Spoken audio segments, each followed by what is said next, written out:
গ্রীষ্মের সময় রক্তের চাহিদা মেটাতে অবনীশ চন্দ্র সিনহার স্মরণে রক্তদানে এগিয়ে এলেন বহরমপুরের সাংস্কৃতিক কর্মীরা। বহরমপুর সম্মিলিত সাংস্কৃতিক সংস্থার পক্ষ থেকে এবার চতুর্থ বর্ষে এই রক্তদান শিবির।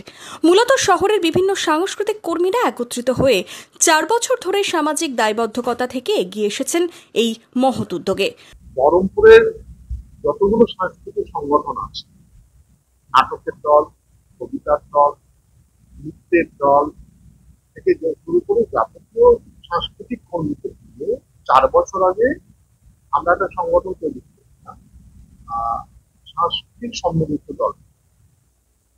তখন সিদ্ধান্ত হয়েছিল যে আমরা সাংস্কৃতিক অনুষ্ঠানের পাশাপাশি যে সামাজিক দায়বদ্ধতা বজায় রেখে রক্তদান শিবির করা।